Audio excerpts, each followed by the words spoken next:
Episode की शुरुआत में हमें ये देखने को मिलता है कि चार्ली ग्रुप के तीनों हंटर अकीरा शिमिजू, केंजो तनाका और तात्सुमी फुजिशिमा रेड एंड के ग्रुप से लड़ रहे हैं कि तभी उन पर हमला जाता है और अकीरा शिमिजू का सर उन्हें धड़ से अलग होते हुए गिरते हुए दिखाई देता है। यह देख के दोनों हंटर्स घबरा जाते हैं। सोचो उस समय उनकी हालत क्या हुई होगी कि ऐसा एक दुश्मन जिसको वो देख नहीं सकते हैं और वो उन पर हमला कर रहा है। दोनों घबरा जाते हैं। इस घबराहट में केंजो तनाका तत्सुमी फुजिशिमा से कहता है कि सावधान हो जाओ, शायद हम पर हमला हो रहा है और ऐसा दुश्मन हम पे हमला कर रहा है जिसे हम देख नहीं सकते हैं। तभी उन्हें अपने आसपास एक लाल सी चीज़ काफ़ी तेज़ी से घूमती दिखाई देती है। उस पर हमला करने के लिए केंजो तनाका जैसे ही अपना हाथ उठाता है तभी उसका सर भी धड़ से अलग हो जाता है। यह देखकर तात्सुमी फुजिशिमा बहुत घबरा जाता है। तब उसे समझ में आता नहीं है कि ये ऐसी कौन सी चीज़ है जो इतनी तेज़ी से बढ़ रही है, उसे देखा भी नहीं जा सकता है। तभी उसे एक लाल रंग की चीज़ काफ़ी तेज़ी से आगे बढ़ती दिखाई देती है। वह उस लाल चीज़ का पीछा करता है। जैसे ही वह उसके पास पहुंचता है तो वो अपनी तलवार निकालने की कोशिश करता है कि तभी उसका भी सर धड़ से अलग हो जाता है और वहाँ पर बच जाती है सिर्फ 3 लाशें। अगले सीन में हमें दिखाई देता है कि कोरिया की टीम गुफा में वाइट एंड के ग्रुप से लड़ रही है। माँ डोंगवुक एक वाइट एंड से लड़ रहा है और वो कहता है कि हम सब एस रैंक हंटर्स हैं और ये चींटियाँ हमसे कितनी देर तक बच पाएंगी। ये चींटियाँ ना तो इतनी तेज हैं और ना ही इनमें ताकत है कि हम सबसे ये टैक्टिक्स में भी जीत सके। तभी चायन तलवार से उस वाइट चींटी पर हमला कर देती है और वो उस वाइट चींटी को मार देती है। चायन कहती है कि ये इन वाइट चींटियों की खाल काफ़ी मजबूत है, इन पर जल्दी ही किसी चीज़ का असर नहीं होता है। डोंगवुक कहता है हाँ तुम सही कह रही हो, पर चाहे कितनी ज़्यादा भी क्यों ना हो ये हमसे थोड़ी जीत पाएंगी। तब बिंगयू कहता है कि आप चिंता मत कीजिए, जब तक मैं यहाँ पर हूँ तब तक मैं आप लोगों की मदद करता रहूँगा दूर से ही। इस पर बैक योन हो कहता है कि मैंने नहीं सोचा था कि एक ऐसा इंसान जो कि फाइट करने से भी डरता हो वह ऐसी बात कहेगा। तो इसको सुनकर बिंगयू कहता है योन हो, क्या ये तुम्हारी पहली फाइट है? क्या तुम्हें ये पता नहीं है कि इन मैजिकल बीस्ट का सर अलग होने के बाद भी ये काफ़ी समय तक जीवित रहते हैं, इसलिए इनको मसल देना चाहिए ताकि ये कोई और हरकत ना कर सकें। क्या तुम्हें ये भी सिखाना पड़ेगा? इस पे योनहो कहता है हाँ ठीक है, और वो उस चींटी को मसल देता है। माँ डोंगवुक कहता है कि हम जैसे जैसे आगे बढ़ते जाएंगे हमारे सामने आने वाले दुश्मन और ज़्यादा स्ट्रॉन्ग आते जाएंगे, लेकिन अभी तक मैंने दोनों पाँव पर चलने वाली उस चींटी को नहीं देखा है जिसके बारे में हमें कहा गया था। लगता है उस तरह की जो एंट्स होंगी वो क्वीन को ही गार्ड कर रही होंगी, तो चलो हमें आगे बढ़ना चाहिए। इस पर लिम टैग्यू कहता है कि अभी हमें बहुत दूर जाना है, हमें रुकना नहीं चाहिए। क्या तुम्हें लगता है कि हम सही रास्ते में जा रहे हैं? इस पर चायन कहती है कि हाँ ये रास्ता बिल्कुल सही है, क्योंकि इस गुफा के अंदर से मुझे एक काफ़ी स्ट्रॉन्ग स्मेल आ रही है कि शायद ये हो सकता है वहाँ पर सारे ही मैजिक बीस्ट हों। और इस समय तो हम प्रेसिडेंट बैक योनहो की उस ताकत का इस्तेमाल कर सकते हैं जिससे वो दूर तक देख सकते हैं। और सब प्रेसिडेंट बैक योनहो को तरफ देखते हैं। तो प्रेसिडेंट बैक योनहो अपनी उस पावर का इस्तेमाल करते हैं और वो दूर तक देखते हैं और उन्हें दिखाई देता है कि गुफा के अंदर कुछ दूरी पर ही अब क्वीन एंड का ग्रुप है, जहाँ पर बहुत सारे अंडे हैं और बहुत सारी गार्ड एंड्स हैं। इसे देखकर वो कहते हैं कि क्वीन एंड का ग्रुप अब ज़्यादा दूरी पर नहीं है, अब हमें रेडी हो जाना चाहिए। जो डिकोई यूनिट है वो कुछ समय तक ही एंड के ग्रुप को डिस्ट्रैक्ट कर सकता है। अगले सीन में डेल्टा ग्रुप दिखाई देता है। डेल्टा ग्रुप जिसमें कि 2 हंटर्स हैं, काई विल्स और इपी इजावा, जिसमें काई विल्स को काफ़ी ज़्यादा घबराहट हो रही होती है और वह पूरा पसीने दर पसीना होता रहता है और वह कहता है कि मुझे बहुत ज़्यादा तेज एक सुगंध आ रही है, समझ नहीं पा रहा हूँ ये किसकी है, और पर ऐसी सुगंध मैंने कभी महसूस नहीं की अपने पूरे जीवन में। और डर के कारण काई विल्स अपनी आइस मैजिक पावर का इस्तेमाल करता है और काफ़ी बड़ी बड़े आइस के क्रिस्टल्स ज़मीन से बाहर निकाल देता है। लेकिन तभी अगले ही पल हमें किंग एंट की एंट्री दिखाई देती है और वो पूरे आइस क्रिस्टल टूट जाते हैं, जिसके साथ साथ काई विल्स की भी मौत हो जाती है। फिर अगले सीन में हमें दिखाई देता है कि ब्रेवो टीम दौड़ते हुए आगे बढ़ रही है और अशुशी कुमामोतो कनई तोता से पूछता है क्या हमारा चार्ली टीम से कांटेक्ट हो पा रहा है, जिस पे वो जवाब देती है नहीं, हमारा अभी किसी टीम से कांटेक्ट नहीं हो पा रहा है और ना ही इसके लिए हमारे पास टाइम है। जैसे ही कहते हुए आगे बढ़ते हैं तभी उन्हें एक एंट का ग्रुप उनकी तरफ आता हुआ दिखाई देता है और इस पर केनई तोता कहती है अत्सुशी कुमामोतो से कि अब तुम्हें सीरियस होना पड़ेगा, अब तुम वह डरपोक बने नहीं रह सकते हो। और उसके अगले सीन में हमें दिखाई देता है कि क्वीन एंट के पास कोरियन हंटर ग्रुप पहुंच जाता है और उनके स्वागत के लिए क्वीन टीम अपने गार्ड ग्रुप को उनकी तरफ भेज देती है, जिसमें काफ़ी सारी रेड एंट होती हैं और वाइट एंट होती हैं। तभी ब्युंग्यू कहता है कि अगर इस तरह हमारा स्वागत हुआ है तो हम भी इन्हें प्रॉपर कर्टसी जरूर दिखाएंगे, और वह अपना जादू का स्पेल पढ़ता है। माँ डोंगवुक कहता है चलो आगे चलें, हमारा ओपोनेंट हमारे सामने है, और ये कह के अपना साइज बड़ा कर लेता है और अपनी तरफ आगे बढ़ती हुई चींटियों के ग्रुप के सामने अपनी शील्ड लेके खड़ा हो जाता है। इसी तरह बाकी हंटर्स भी अपनी पावर के साथ तैयार हो जाते हैं। चोई जोंग इन अपनी फ्लेम पावर से उन एंड के ग्रुप पर फ्लेम के पावर का इस्तेमाल करता है, उन्हें जला देता है। और बैक योनहो अपनी पूरी 20 पावर में कन्वर्ट होकर एक शेर में बदल जाता है और चींटियों को मारना स्टार्ट करता है। चायन भी उन सबको ज्वाइन कर लेती है और चींटियों को मारना स्टार्ट कर देती है। तभी अगले सीन में दिखाई देता है जो कि कैमरामैन है, जो कि इन सब सीन को रिकॉर्ड कर रहा है, वो दूर से ये सब नज़ारा देखता रहता है और उसे काफ़ी घबराहट महसूस होती है कि ये सारे एस रैंक हंटर्स इन सारे एंड ग्रुप से लड़ रहे हैं। मैं भी ए रैंक हंटर हूँ, पर मेरी ऐसी कोई हिम्मत नहीं हो पा रही कि मैं लड़ पाऊँ। और वो कहता है कि व्यूअरशिप अब 80% से भी ज़्यादा हो चुकी है, मुझे दर्शकों को और अच्छा दिखाने के लिए थोड़ा उनके पास और जाना होगा। ये कह के जैसे ही वो आगे बढ़ता है तभी ब्युंगू उसको रोक देता है और कहता है ये एस डंजन है, ये बॉस रूम है, यह कोई घूमने की जगह नहीं है, क्या तुम्हारी मरने की इच्छा है? इस पर कैमरामैन कहता है नहीं नहीं, मेरी ऐसी कोई भी इच्छा नहीं है। तो ब्युंगू कहता है और प्लीज़ पीछे हो जाओ। फिर कैमरामैन पूरी फाइट सीन का ब्रॉडकास्ट करता है, जिसे लोग अपने अपने टीवी पे देखते रहते हैं कि किस तरह एस रैंक हंटर बाकी समय तो आपस में लड़ते रहते हैं, परंतु जब उन सबको ह्यूमनिटी को बचाना है तो वो सब एकजुट हो जाते हैं। अब आगे हमें देखने को मिलता है कि मा डोंगवुक एक शील्ड बना के रख रहा है जिस पर सारी एंड ग्रुप ने एक साथ हमला कर दिया है, लेकिन वो फिर भी सभी को मारता रहता है और लिम टैग्यू अपनी आर्चरी स्किल से काफ़ी सारे तीर मार मार कर उस एंड ग्रुप को छलनी करता रहता है। इस तरह काफ़ी खतरनाक लड़ाई दिखाई जाती है। वहीं बैक्यूनो मैजिकल बीस्ट बन के सबको काटता मारता रहता है और सारे हीरोज़ अपनी अलग पावर का इस्तेमाल करते हुए सारे एंड ग्रुप को मारने की कोशिश करते हैं। चायन शॉर्टमैन एबिलिटी सबको मारती रहती है। वहीं चोंग जोंग इन अपनी फ्लेम पावर से सारी एंड ग्रुप को जलाता रहता है। इस सारे फाइट सीन को कोरिया ग्रुप के अलग अलग लोग देखते रहते हैं।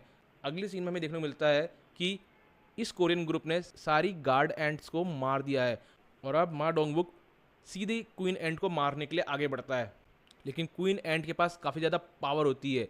तो वो कहता है कि हमें सबको एक साथ इस क्वीन एंट पर हमला करना पड़ेगा। तो सारे हंटर्स अपनी अलग पावर लेके उस क्वीन एंट पे हमला कर देते हैं। जैसे आर्चर अपनी आर्चर स्किल का इस्तेमाल करता है, बैक्योनो अपनी शेर वाली स्किल का इस्तेमाल करता है, लेकिन उस क्वीन एंट पर कोई असर होता दिखाई देता नहीं है। क्वीन एंट अपने आप को घिरा हुआ देखकर वह उन सब पर एक पॉइजन स्पेल का इस्तेमाल करती है, जिससे उन सब की खाल जलने लगती है, सारे हंटर्स की खाल जलने लगती है। लेकिन तभी अचानक वो सब हील होने लगते हैं। तो देखते हैं कि ब्युंगू कुछ दूरी पे खड़ा होकर स्पेल पढ़ रहा है और उन सबको हील कर रहा है। इसे देखकर क्वीन एंट उसकी तरफ गुस्से से आगे बढ़ती है, जिसे मा डोंगवुक अपनी शील्ड से रोक लेता है और कहता है जब तक मैं हूँ तब तक हमारे हीलर के आसपास भी कोई आ नहीं पाएगा।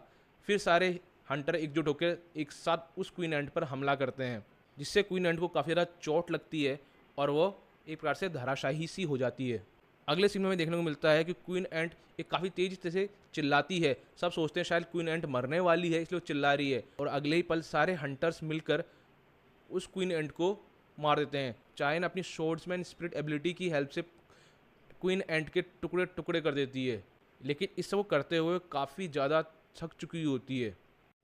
क्वीन एंट ख़त्म हो चुकी होती है और सारे हंटर्स एक चैन की सांस लेते हैं, क्वीन एंट को हमने हरा दिया है।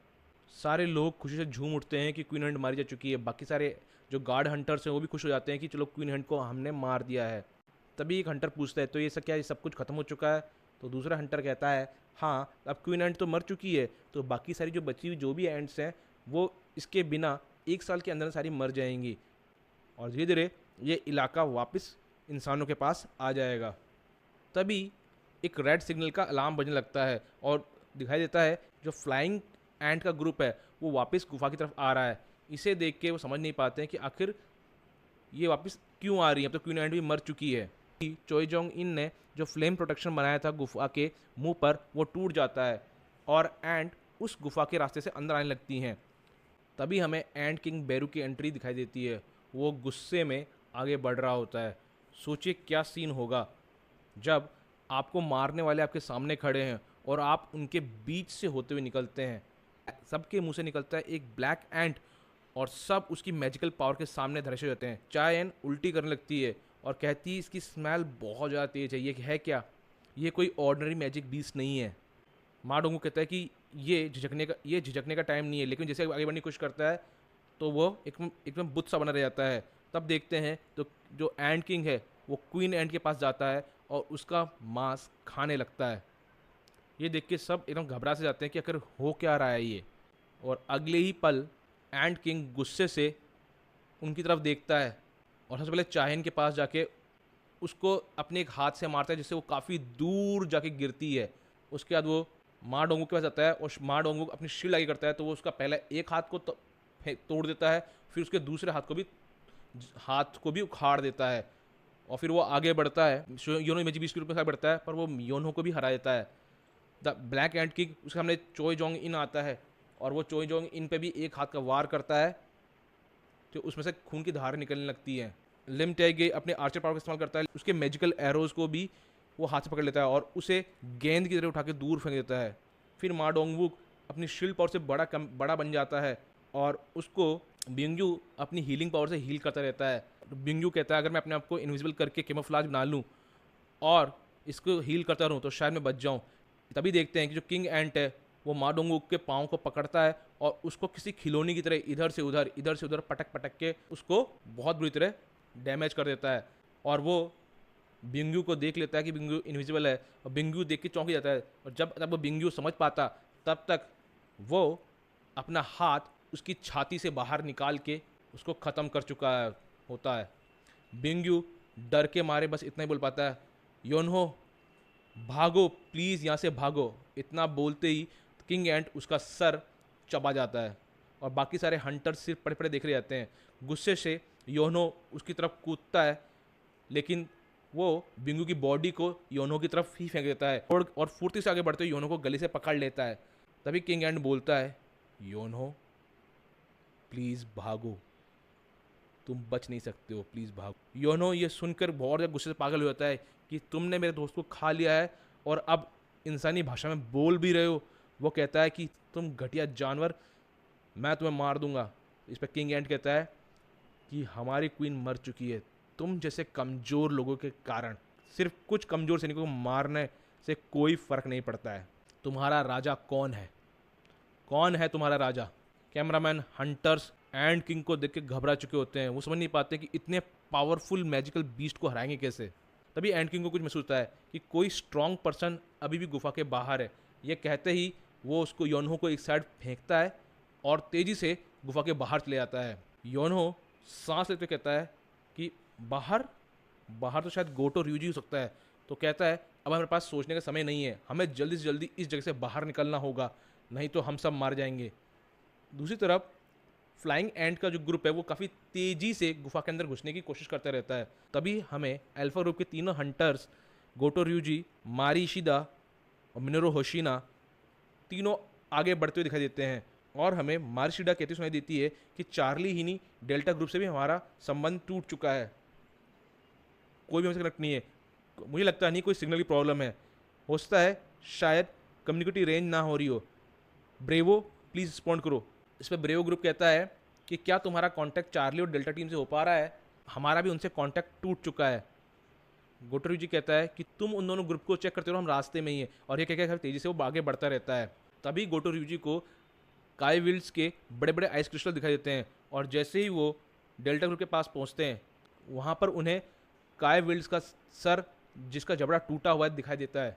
तो वो कहता है ऐसे कैसे हो सकता है। तभी उसी समय उन्हें जापान के उनके गिल्ड ओनर कॉल आता है कि मेरा तुमसे कांटेक्ट नहीं हो पा रहा था, क्या कुछ लोग मर गए हैं?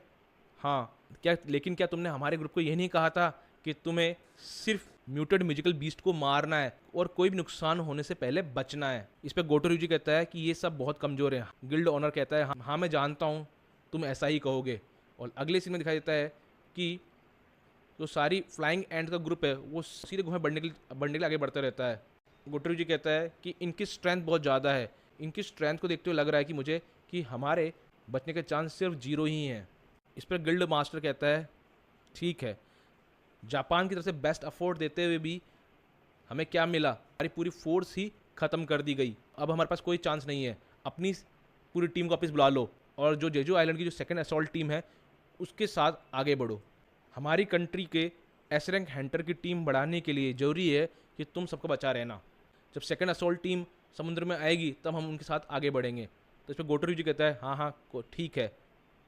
वो दोनों हंटर से कहता है कि यह चेयरमैन मात्सुमोटो का ऑर्डर है कि हमें वापस रिट्रीट करना होगा, लेकिन तभी उन्हें कोई चीज़ अपनी तरफ बहुत तेज़ी से आगे दिखाई देती है और एक तेज़ी से हमला होता है जिससे गोटो ryuji अपनी तलवार से बचा लेता है, लेकिन उसके पास में खड़ी मारी शिडा उस अटैक से बच नहीं पाती है, उसका सर भी धड़ से अलग हो जाता है। जिसे देख के मिनोरू होशिना चिल्लाता है इशिदा ये तुम्हें क्या हुआ। गोटो कहता है कि तुम्हें जाकर ब्रेवो टीम को ज्वाइन कर लेना चाहिए क्योंकि अगर तुम यहाँ पे रहोगे तो तुम्हारी जान भी जा सकती है। ये सुनकर होशिना चला जाता है और तभी गोटो ryuji का सामना होता है द एंड किंग से। उसका ऑरा देखकर गोटो ryuji समझ आता है कि ये काफ़ी ज़्यादा ही शक्तिशाली मैजिक बीस्ट है। तो गोटो ryuji कहता है एक एंट जो कि इंसानी भाषा भी बोल सकता है। तो एंट कहता है क्या तुम राजा हो। वो कहता है हाँ मैं ही राजा हूँ। और तभी किंग एंट की मैजिकल पावर काफ़ी ज़्यादा बढ़ जाती है जिसे देखकर एक बार तो गोटो ryuji भी घबरा जाता है। वो कहता है ऐसी ही पावर मुझे एक बार और फील हुई थी और तभी उसे याद आता है कि ऐसी ही सेम पावर उसे जिनवू संग से जब मैच लड़ते हुए तब उसे महसूस हुई थी। और अगले सीन में देखने को मिलता है कि गोटो ryuji की तलवार टूट चुकी होती है और अगले सीन में दिखाई देता है कि कोरियन हंटर ग्रुप पर सारी एंड्स के ग्रुप हमला कर देते हैं और वो लड़ते रहते हैं। चोई जोंग इन कहता है कि मैं कोशिश कर रहा हूँ जितने ज़्यादा उतना उतने ज़्यादा एंट को मार सकूँ पर यह कम रहेगा। लेकिन तभी उन्हें दिखाई देता है कि कुछ ब्लैक शेडो सोल्जर सामने आते हैं और एक शील्ड बना लेते हैं और किसी भी एंट को वो आगे आने देते नहीं है। तो वो कहते हैं कि आखिर ये हो क्या रहा है, आखिर ये ब्लैक शेडो सोल्जर्स आए कहाँ से। और तब हमें जिनवू संग दिखाई देता है और वो जैसे ही कहता है एक्सचेंज तभी एपिसोड ख़त्म हो जाता है। देखो ऐसा है, अब जिनवू संग एक्सचेंज बोला है तो वो अपनी आपको शेडो से एक्सचेंज करेगा। अब इस सेकंड सीजन की सबसे शानदार फाइट देखने को मिलेगी हमें अगले एपिसोड में जिसमें जिनवू संग वर्सेज द एंड किंग बैरू होगा। उस फाइट को देखने मज़ा भी आएगा। अगर आपको ये एपिसोड अच्छा लगा तो प्लीज़ लाइक कीजिए, शेयर कीजिए, सब्सक्राइब कीजिए। तो मिलते हैं अगले एपिसोड में।